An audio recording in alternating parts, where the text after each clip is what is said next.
Casi todo matadero son grandes naves dedicadas al ganado y a los usos principales. Sin embargo, en este caso nos encontramos en lo que eran las instalaciones, las calderas, las neveras, la producción de calor y frío. Eran, en el fondo, los edificios menos importantes o más, digamos, austeros de toda la infraestructura. Yo creo que precisamente esa fragmentación en 4 edificios de distintas escalas, con tamaños de espacios muy distintos y con mucha gracia algunos de ellos, nos cautivó desde el principio. No era tanto la arquitectura monumental, puesto que estaba en un estado verdaderamente lamentable, pero sin embargo el tamaño y la calidad espacial y la propia escala de los espacios nos pareció que tenía muchísimo sentido alojar aquí el programa para el que estaba destinado. Nos encontrábamos como 4 casitas con distintas escalas y el elegir una casita para albergar un determinado uso, el archivo, la sala principal, el plató y la sala secundaria y el bar, era casi como recrear una pequeña ciudad.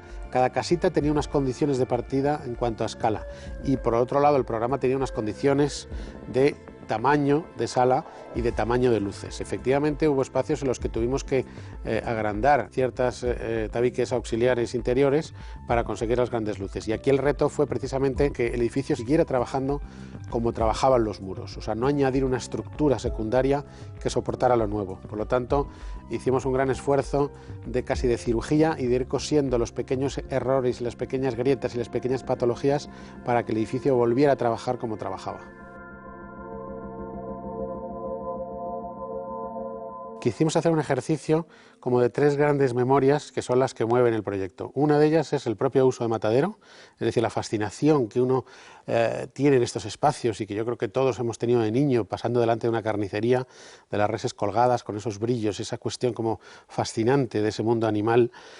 Por otro lado, la memoria del propio cine, es decir, el cine como lenguaje, que es un lenguaje en gran medida de pequeños engaños, de encuadres, de contraluces, de un manejo de la luz de una manera obsesiva, y eso es algo muy evidente en esta obra. Y después una tercera memoria, que es la que activa todo, que casi es una memoria personal. Yo soy un gran aficionado a la cestería, tengo una gran colección de cestas desde que era niño, ha sido un mundo que siempre me ha fascinado y de alguna manera latente pues siempre tenía como el sueño de algún día construir una gran cesta habitable, y esta fue la gran ocasión, precisamente por poder añadir algo no tectónico, casi algo textil, casi algo muy ligero a un edificio histórico y pesado, y de esa manera distinguir muy bien las 2 capas de esa tensión que se produce.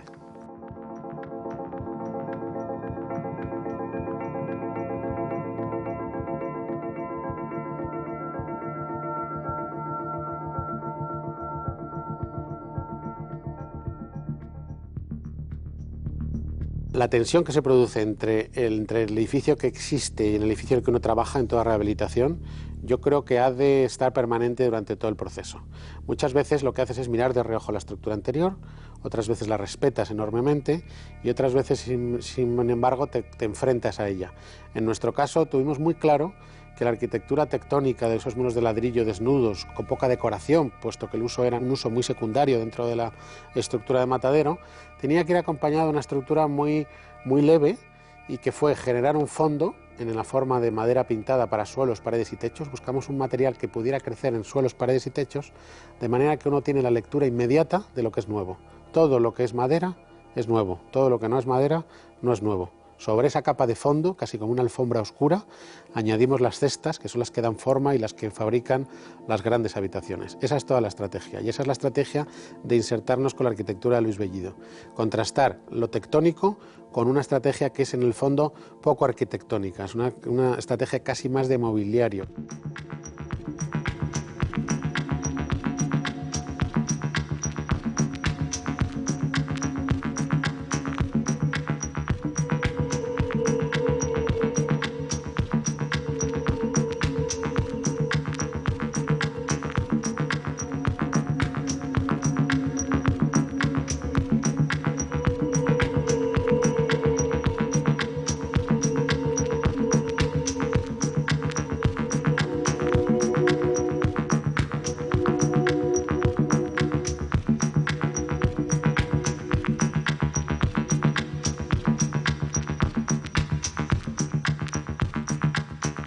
El reto era fabricar grandes cestas de diferentes colores y diferentes materiales y por lo tanto se había que encontrar una fibra. Estuvimos manejando muchas ideas, pero al final encontramos en la modesta manguera la mejor manera de resolver esto, ¿no? Una manera muy modesta, dando un nuevo uso, releyendo un material como otra nueva oportunidad y también produciendo esa cierta irregularidad que es tan atractivo de las cuestiones manuales. Es decir, hay un cierto rechazo a la perfección en este edificio. La imperfección, que es un concepto por otro lado muy presente, por ejemplo, en la cultura japonesa, con el concepto de wabi-sabi, ¿no? Donde lo imperfecto, los accidentes a la industria, a lo manual, tienen un valor en sí mismo. Cuando retiramos los andamios para colocar las mangueras, sobre todo del techo, pues enseguida colocamos un par de circuitos y vimos esa vibración y nos fascinó, sobre todo en esta sala concretamente que utilizamos una manguera negra. Claro, iluminar un negro es un reto y por lo tanto había una cierta duda, siempre hay una duda cuando uno trabaja a escala real de qué iba a ocurrir, si realmente iba a ser demasiada luz, iba a ser demasiado poca, y ese momento siempre es un momento fantástico para un arquitecto. Esos momentos estaba aquí además toda la dirección de Matadero y fue un momento muy, muy bonito y de gran ilusión y de gran fascinación. Pensamos, si el espacio fascina, esa es la búsqueda que habíamos realizado.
En nuestro estudio nunca hacemos 3Ds para proyectar, nunca. El 3D es una herramienta muy visual, es una herramienta formal en cierto modo, pero deja completamente fuera las cuestiones atmosféricas, las cuestiones que más nos preocupan, que son cuestiones sensoriales. Trabajar con atmósferas, con el silencio, con la luz, con cuestiones que se producen que un 3D no puede atender. Y por lo tanto trabajamos mucho en el estudio, aunque parezca una contradicción, con los ojos cerrados. Trabajamos mucho imaginando sensaciones, imaginando esas sensaciones que puede tener cualquier persona cuando entra en un espacio húmedo, cuando entra en una cueva, sensaciones por otro lado universales. Y ese es el material de trabajo nuestro. Nosotros no pensamos en la arquitectura como un problema formal, pensamos en la arquitectura como un problema sensorial.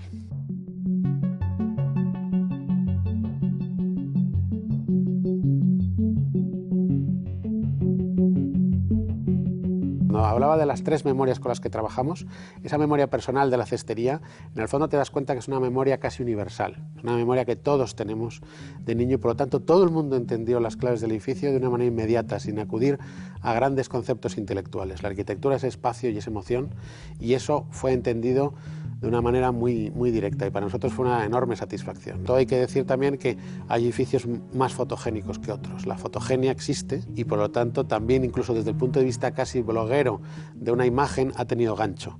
Pero también tengo que decir que la arquitectura ha de visitarse. Es decir, hay muchas arquitecturas que se soportan en foto y no se sostienen visitándolas y viceversa. Arquitecturas que son mucho más difíciles de fotografiar y que sin embargo en acción son fantásticas. Así que en nuestro caso pues hemos tenido esa suerte.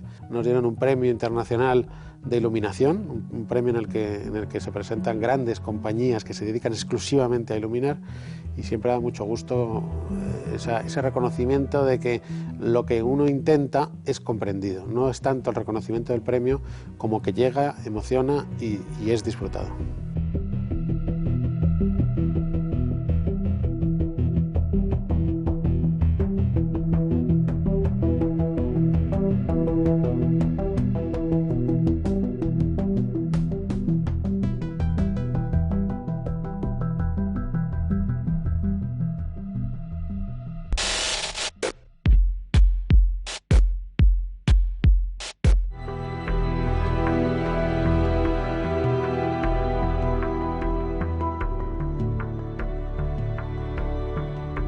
Originariamente esto era un conjunto conservero, y digo conjunto porque este tipo de infraestructuras se construían en el tiempo. Empezaban con unos pequeños pabellones, poco a poco las fábricas iban creciendo y iban construyéndose poco a poco, creciendo de una manera más o menos organizada, más o menos desorganizada, y se iban transformando. Cuando nosotros llegamos nos encontramos de esta manera pues edificios completamente acabados y en bastante buen estado, y otros pabellones que estaban en estructura porque su función pues cayó obsoleta y ya no se siguieron. Entonces había muchos pabellones diferentes construidos en distintas épocas y en distinto estado de conservación. Aquellos que estaban muy bien simplemente se pintaron, aquellos que tenían problemas de goteras se cubrieron con unas primeras capas, los que tenían problemas estructurales, y poco a poco cada edificio, cada uno de los pabellones iba como asumiendo más capas o más pieles que iban resolviendo los problemas que tenían.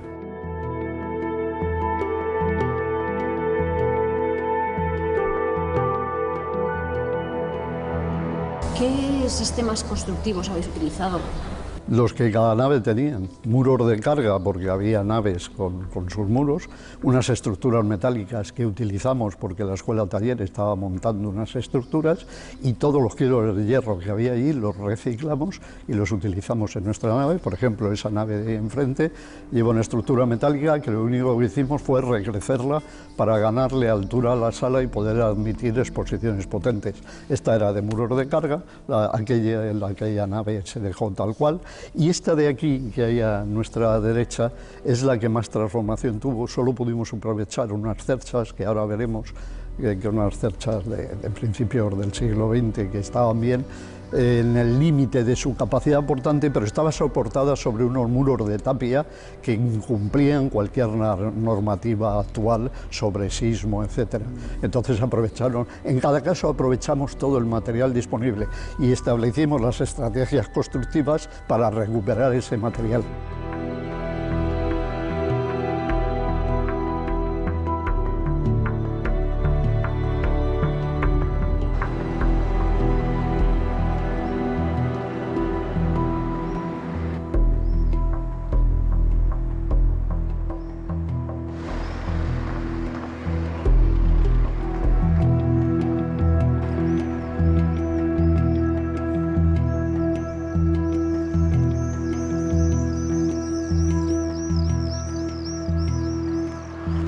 Intentamos al principio cubrirlo con vegetación, por razones de mantenimiento se desaconsejó, y entonces siempre buscamos esa referencia a la vibración del mundo vegetal para cubrir las viejas estructuras y fábricas. Y entonces utilizamos, ya digo, es un proyecto fundamentalmente modesto, económicamente, está resuelto todo con las chapas industriales que existen en el mercado y que se utilizan en situaciones muy ajenas a un recubrimiento de fachadas. Son telas metálicas muy baratas. De hecho, algunas de las que utilizamos, como en este edificio que está a nuestra espalda, es el material de ployé, el material expandido más barato que hay en el mercado. Eso nos permitió ponerlo en una doble piel y girarlo para crear ese efecto moiré que estaba para nosotros muy ligado a esa idea del mundo vegetal, de la urdimbre y del claroscuro.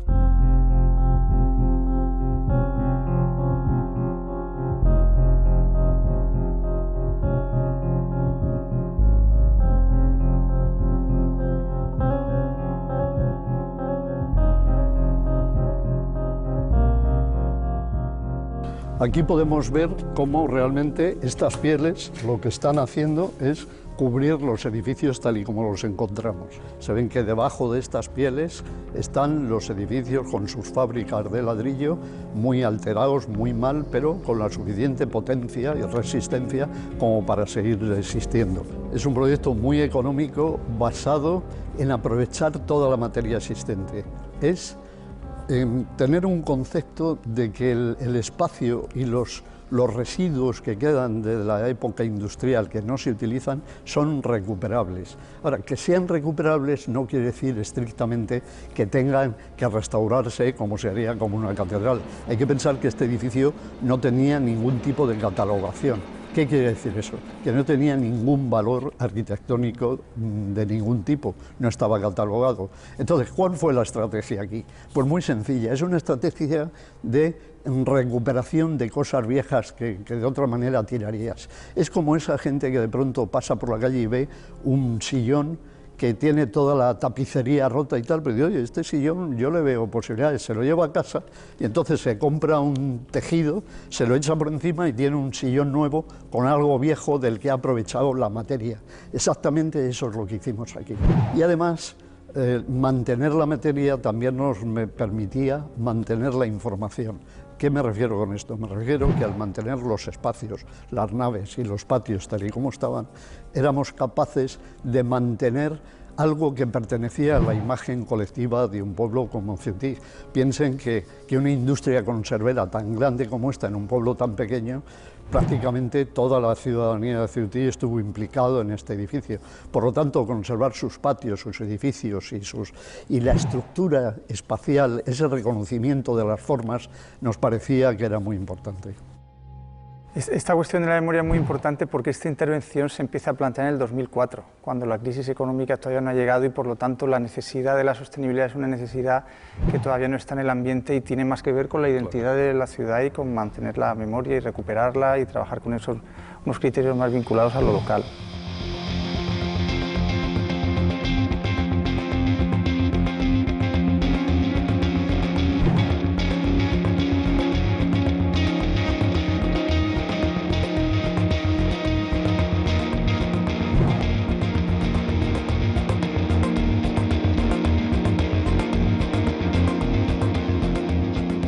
También fue muy importante entender que las paredes, los muros que vemos, en realidad lo que están construyendo también son los patios. Nosotros a los patios le damos una importancia muy grande como el negativo de lo de dentro, porque eran también los lugares donde se podían producir aquellas situaciones menos previstas o menos lógicas en unos espacios positivos, que es albergar el arte, ¿no? Estos patios era donde situaciones como las fiestas, los encuentros, toldos, etcétera, etcétera, podían construir unos espacios más dinámicos y por lo tanto también las paredes hay que entenderlas no solo que es como el elemento portante del interior, sino también son los elementos que configuran los patios, que desde el primer momento se trabajaron como espacios singulares.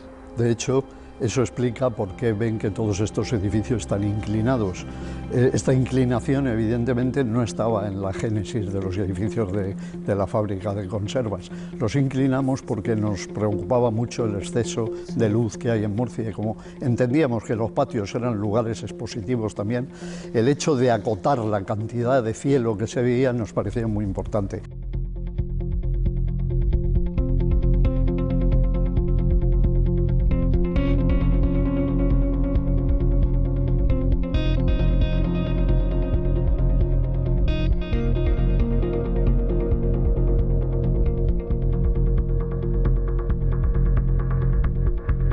Estas piezas, que las llamamos umbrales, en el estudio cuando las construimos las llamábamos aliens, porque son piezas que atraviesan las viejas naves y explican las circulaciones y los recorridos y organizan cómo se pasa de un sitio a otro. Se construyeron en taller, se trajeron en camión, se trasladaron en camión y se colocaron mediante grúas y gatos, se introdujeron por los agujeros, los arcos y las puertas de los viejos edificios. Y los llamamos umbrales realmente porque son espacios umbral destinados no solo a explicar los recorridos, sino a generar un espacio de transición entre el exterior luminoso, achicharrador, excesivo de luz, de ruido, etcétera, con los interiores como espacios de exposición. Buscábamos que la vista y el oído se atemperaran en el paso de uno a otro. Por eso son oscuros, casi negros y con el suelo que recoja las pisadas, etcétera.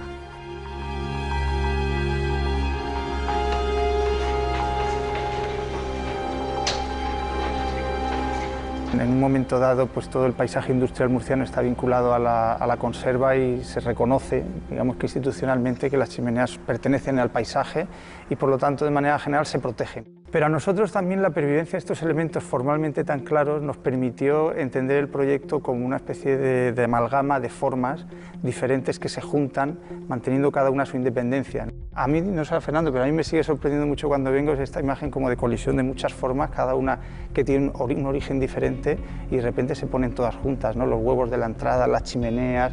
Es decir, que formalmente fue muy importante también esta preexistencia porque nos permitió entenderlo así, como un juego de masas y de volúmenes aquí con todo el sol, que en un momento dado se juntan y los espacios intersticiales pues dejan los patios. También nos daba el pretexto del cambio de escala al utilizar las grandes 4 chimeneas, 2 de dentro y 2 de fuera, ese salto de escala que la propuesta de un alcalde y luego de un consejero pretendían dar a este equipamiento, convirtiéndolo, como de hecho fue, algo citado en revistas tan reconocidas como Monocle y citados en el New York Times y llegó en un ranking a situarse en el segundo espacio de actividad artística por detrás del MACBA a nivel español.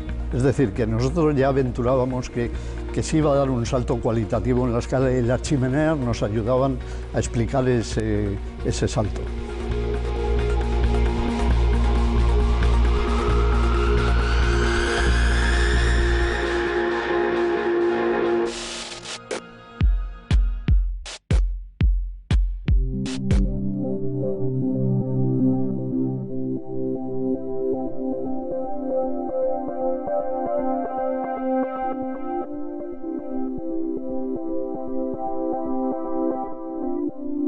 Las serrerías belgas es el espacio urbano en el que estos belgas que habían comprado unos bosques en el Paular traen ya las maderas cortadas y tienen los talleres para realizar lo que es el trabajo más de molduras, ventanas, puertas, etc. Es uno de los primeros edificios de hormigón visto que se hace en Madrid, aunque por la fachada exterior es todavía, por así decir, tiene ese carácter clasicista, que es del arquitecto Manuel Álvarez Naya, y digamos se va consolidando en diferentes etapas.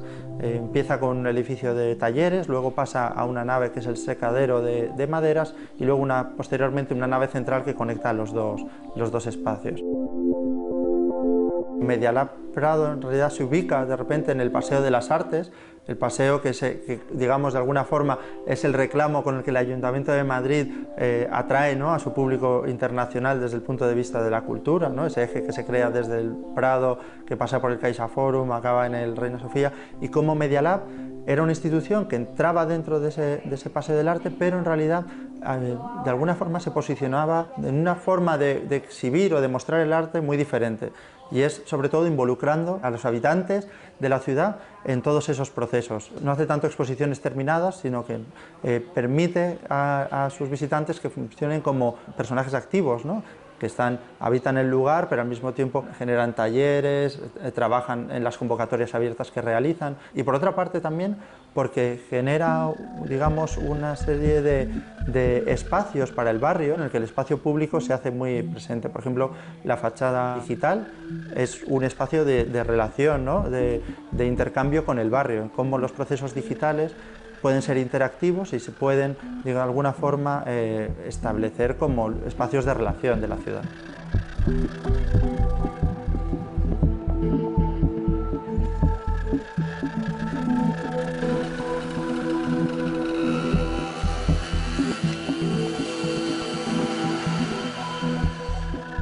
Primero hay un posicionamiento claro nuestro de entender cómo nos encontramos la serrería, cómo la vimos el primer día que estuvimos y dónde descubrimos que ya tenía una serie de energías cautivas que estaban en el edificio. Entonces, por un lado, teníamos que desarrollar una propuesta que nos permitiese mandar en el tiempo, ¿no?, seguir lanzando al futuro todas estas energías que habíamos encontrado, y una propuesta que nos permitiese incorporar al edificio aquello que al edificio le faltaba ponerlo al día en el siglo XXI. Para conservar esta identidad o este carácter de la serrería, usamos la metáfora de Street Fighter, que es este videojuego en el que dos seres pelean, ¿no?, y por muy peleados que estén o por muy enardecida que esté la batalla, siempre distingues uno del otro, ¿no?, nunca acabas fundiéndolos, siempre sabes quién es personaje 1 o personaje 2, ¿no? En este caso, nosotros ideamos La Cosa, que es una amalgama de dispositivos, de artefactos, de espacios y de servicios que pone a la serrería al día, que se instala en su interior y permite mantener este combate dialéctico entre la serrería como nos la encontramos y La Cosa, construyendo así Medialab, ¿no? Medialab sería algo que queda entre la serrería y La Cosa. a priori, nosotros cuando empezamos a trabajar con ella, la intentamos construir a través de opuestos, ¿no? Si el edificio de serrería es de hormigón pesado y transmite las cargas de forma de arriba a abajo, este es un edificio muy ligero, está colgado y está construido con materiales también muy ligeros, con una materialidad radicalmente diferente. De hecho, incluso los colores que hemos usado para la cosa, pues el llamativo amarillo fluorescente, los hemos elegido porque son colores que en el momento en el que la serrería fue construida no existía color fluorescente. Entonces por eso, ¿no?, se va construyendo con estas identidades opuestas o que lo fijan en un momento determinado de la historia, ¿no?, al ser construidos con cosas que no podían haber estado hace un siglo, ¿no?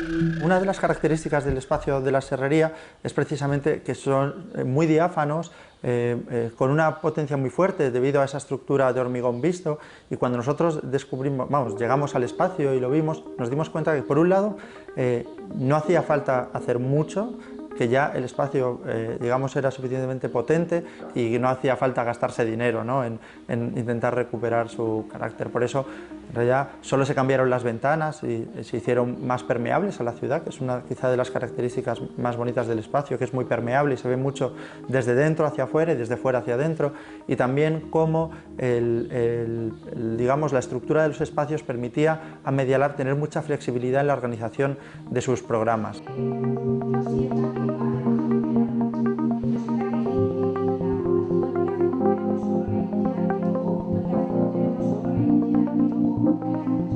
Durante el proceso de la obra y el proyecto hubo muchas conversaciones con Media Lab precisamente para ver de qué forma los dispositivos arquitectónicos se podían convertir en realidad en dispositivos activos para que los artistas o los participantes de Media Lab pudieran actuar con él. De hecho, se ve reflejado en la fachada digital, que es, digamos, lo más visible hacia la ciudad, o la cosa mismo, que tiene en su doble piel textil que la recubre, tiene un dispositivo de dispositivos LED, por así decir, de iluminación, que permite hacer actuaciones audiovisuales en ese espacio y por lo tanto también que se convierta en un soporte, ¿no?, para obras, o toda la red de instalaciones que están diseminadas a lo largo del edificio permiten que en cualquier lugar se puedan realizar talleres, de tal forma que sea muy fácil conectar y desconectar, ¿no?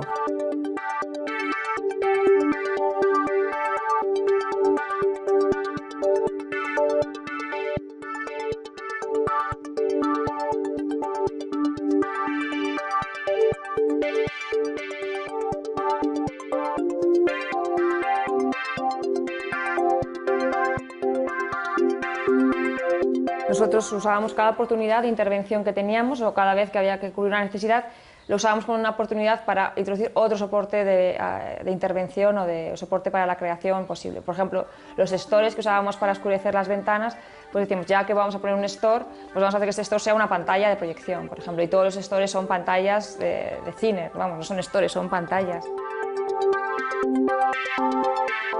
Los conductos de aire, en lugar de ser de industria del acero, pues son estas mangas pasteleras más sencillas, pero también nos permite hacer visible los procesos de consumo de energía del edificio. En el sentido, cuando está funcionando el aire, se hincha y lo vemos, ¿no? Y cuando está apagado, por lo tanto no estamos consumiendo, la manga pastelera está, ¿no?, como relajada, ¿no?, por así decirlo, que es algo que nos interesaba mucho porque otros sistemas, por ejemplo, que ocultan los consumos de energía o los tubos rígidos de aire acondicionado, no nos permiten sentir cuándo estamos o cuándo no estamos consumiendo. Entonces es más sencillo, o sea, cabe más rápido la posibilidad de estar teniendo el aire y con las ventanas abiertas.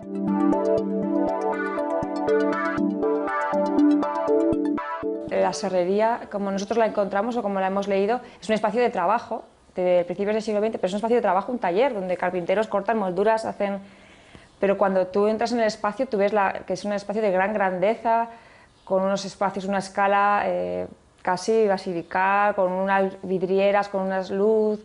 Entonces, que se hubiese diseñado este espacio de trabajo humilde, con esta ambición, ¿no?, y esta cuidado y cariño por las personas que estaban trabajando ahí fue muy emocionante descubrir, ¿no? Teniendo en cuenta tal y como se construyen hoy en día los espacios de producción, que son como solamente lo justo que necesitas para estar las 8 horas, ¿no?, a tope de producción. Pero en este caso contenía una dosis de cuidado y de cariño que era muy emocionante. Entonces nosotros, en la intervención es austera en la calidad de los materiales, pero es muy generosa en la artesanía y en los detalles y en las rejillas de instalaciones. Son la rejilla más sencilla que hay en el mercado, pero está curvada, construida. Por esto quisimos también incluir que este cariño por los detalles, esta ejecución artesana como amable, estuviese también en la fase de construcción de la obra, y lo estuvo. Así estuvieron todos los carpinteros, electricistas haciendo virguerías, como ellos decían, pero también continúa añadiendo este carácter de cuidado que tiene este edificio por las personas que desarrollan actividades allí. En ese sentido es austero, o sea, es como una tortilla de patata muy bien hecha.